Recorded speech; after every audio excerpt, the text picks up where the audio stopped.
Hello friends, NCERT के इस session में आपका स्वागत है। आज का हमारा चौथा चैप्टर है मानचित्र। आइए हम देखते हैं इसको। आप पिछले अध्याय में ग्लोब के महत्व के बारे में पढ़ चुके हैं। ग्लोब में अध्ययन की कुछ सीमाएं होती हैं। जब हम पूरी पृथ्वी का अध्ययन करना चाहते हैं तब ग्लोब हमारे लिए काफ़ी उपयोगी साबित होता है। लेकिन जब हम पृथ्वी के केवल एक भाग जैसे अपने देश, राज्यों, जिलों, शहरों तथा गांवों के बारे में अध्ययन करना चाहते हैं तो यह हमारे लिए उतना उपयोगी साबित नहीं होता है। ऐसी स्थिति में हम मानचित्रों का उपयोग करते हैं। मानचित्र पृथ्वी की सतह या इसके एक भाग के पैमाने के अध्ययन से चपटी सतह पर खींचा गया चित्र है। लेकिन एक गोलाकार सतह को पूरी तरह से चपटा करना असंभव है। मानचित्र हमारी विभिन्न जरूरतों के लिए आवश्यक है। कुछ मानचित्र एक छोटे क्षेत्र को एवं कुछ तथ्यों को दर्शाता है।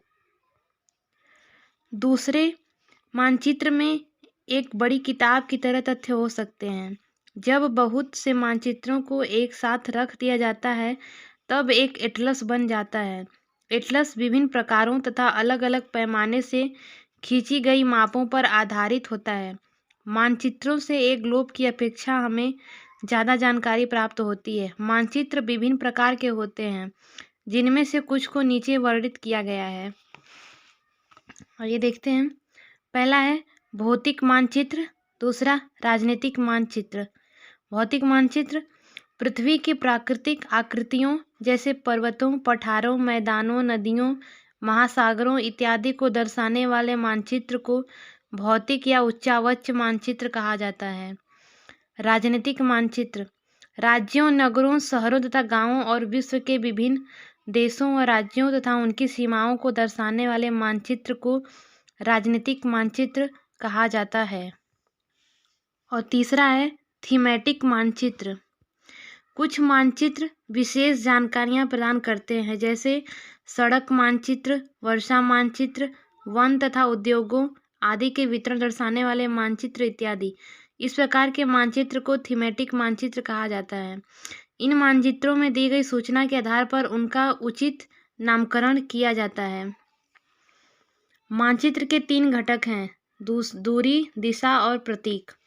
दूरी मानचित्र एक आरेखन होता है जो कि पूरे विश्व या उसके एक भाग को छोटा कर कागज के एक पन्ने पर दर्शाता है। या कह सकते हैं कि मानचित्र छोटे पैमाने पर खींचे जाते हैं, लेकिन इसे इतनी सावधानी से छोटा किया जाता है ताकि स्थानों के बीच की दूरी वास्तविक रहे। यह तभी संभव हो सकता है जब कागज पर एक छोटी दूरी स्थल की बड़ी दूरी को व्यक्त करती हो। इसलिए इस उद्देश्य के लिए एक पैमाना चुना जाता है। पैमाना स्थल पर वास्तविक दूरी तथा मानचित्र पर दिखाई गई दूरी के बीच का अनुपात होता है। उदाहरण के लिए आपके विद्यालय एवं आपके घर के बीच की दूरी 10 किलोमीटर है, जिसे मानचित्र पर 2 सेंटीमीटर की दूरी से व्यक्त किया गया है। इसका अभिप्राय है कि मानचित्र का 1 सेंटीमीटर स्थल के 5 किलोमीटर को दर्शाता है। आपके रेखाचित्र का पैमाना होगा 1 सेंटीमीटर बराबर 5 किलोमीटर। इस प्रकार पैमाना किसी भी मानचित्र के लिए बहुत उपयोगी होता है, बहुत महत्वपूर्ण होता है।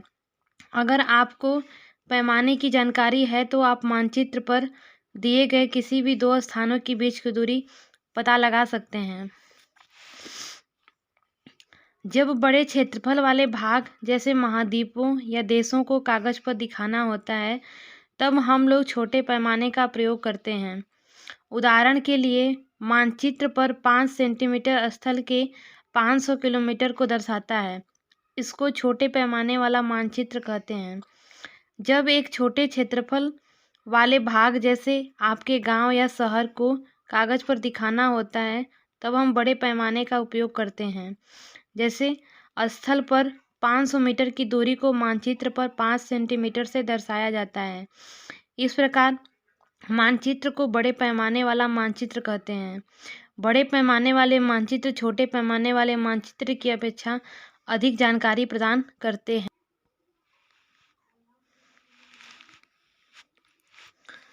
दूसरा है दिशा। अधिकतर मानचित्रों में ऊपर दाहिनी तरफ तीर का निशान बना होता है, जिसके ऊपर अक्षर उ लिखा जाता है। यह तीर का निशान उत्तर की दिशा को दर्शाता है। इसे उत्तर रेखा कहा जाता है। जब आप उत्तर के बारे में जानते हैं, तब आप दूसरी दिशाओं जैसे पूर्व, पश्चिम तथा दक्षिण के बारे में पता लगा सकते हैं। चित्र 4.2 में 4 मुख्य बिंदुओं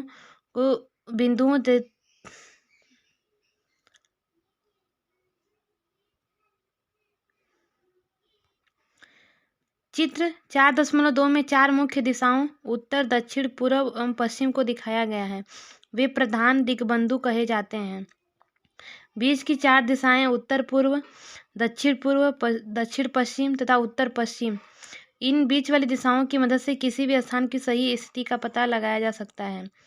चित्र 4.1 से निम्नलिखित दिशाओं का पता लगाइए। विकास के घर से सामुदायिक केंद्र तथा खेल के मैदान की दिशा, दुकानों से विद्यालय की दिशा। हम दिक्सूचक की सहायता से किसी स्थान की दिशा का पता लगा सकते हैं। यह एक यंत्र है जिसकी सहायता से मुख्य दिशाओं का पता लगाया जाता है। इसकी चुंबकीय सुई की दिशा हमेशा उत्तर दक्षिण दिशा में होती है।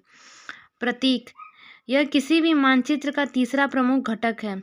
किसी भी मानचित्र पर वास्तविक आकार एवं आकार में विभिन्न आकृतियां जैसे भवनों, सड़कों, पुलों, वृक्षों, रेलों की पटरियों या कुएं को दिखाना संभव नहीं है। इसीलिए वे निश्चित अक्षरों, छायाओं, रंगों, चित्रों तथा रेखाओं को उपयोग करके दर्शाए जाते हैं। ये प्रतीक कम स्थान में अधिक जानकारी प्रदान करते हैं। इन प्रतीकों के इस्तेमाल के द्वारा मानचित्र को आसानी से खींचा जा सकता है तथा इनका अध्ययन करना आसान होता है। अगर आप एक क्षेत्र की भाषा को नहीं जानते हैं तथा आप किसी से दिशाओं के बारे में नहीं पूछ सकते हैं, तब आप इन चिन्हों की सहायता के द्वारा मानचित्र से जानकारी प्राप्त कर सकते हैं। मानचित्रों की एक विश्वव्यापी भाषा होती है जिसे सभी आसानी से समझ सकते हैं। इन प्रतीकों के उपयोग के संबंध में एक अंतर्राष्ट्रीय सहमति है। यह रूढ़ प्रतीक कहे जाते हैं। कुछ रूढ़ प्रतीक चित्र 4.3 में दर्शाए गए हैं। विभिन्न रंगों का उपयोग भी इसी उद्देश्य से किया जाता है। उदाहरण के लिए समांतर नीले रंग का इस्तेमाल जलाशयों, भूरा रंग पर्वतों, नीला रंग पठारों और हरा रंग मैदानों को दर्शाने के लिए किया जाता है। रेखाचित्र एक आरेखण है जो पैमाने पर आधारित न होकर याददाश्त और स्थानीय प्रक्षेपण पर आधारित होता है। कभी कभी किसी क्षेत्र के एक कच्चे आरेखण की आवश्यकता वहां के एक स्थान को दूसरे स्थान के सापेक्ष दिखाने के लिए होती है। मान लीजिए कि आप अपने मित्र के घर जाना चाहते हैं, लेकिन आपको रास्ते की जानकारी नहीं है। आपका मित्र अपने घर के रास्ते को बताने के लिए एक कच्चा आरेखण बना सकता है। इस प्रकार कच्चे आरेखण को बिना पैमाने की सहायता से खींचा जाता है तथा इसे रेखाचित्र मानचित्र कहते हैं। एक छोटे क्षेत्र का बड़े पैमाने पर खींचा गया रेखाचित्र खाका कहा जाता है। एक बड़े पैमाने वाले मानचित्र से हमें बहुत सारी जानकारी प्राप्त होती है, लेकिन कुछ ऐसी चीज़ें होती हैं जिन्हें हम कभी कभी जानना चाहते हैं, कि जैसे किसी कमरे की लंबाई एवं चौड़ाई, जिसे मानचित्र में नहीं दिखाया जा सकता। उस समय हम लोग बड़े पैमाने वाला एक रेखाचित्र खींच सकते हैं, जिसे खाका कहा जाता है। आई होप आपको ये सेशन अच्छा लगा, तो लाइक करें, शेयर करें, सब्सक्राइब करें। Thank you.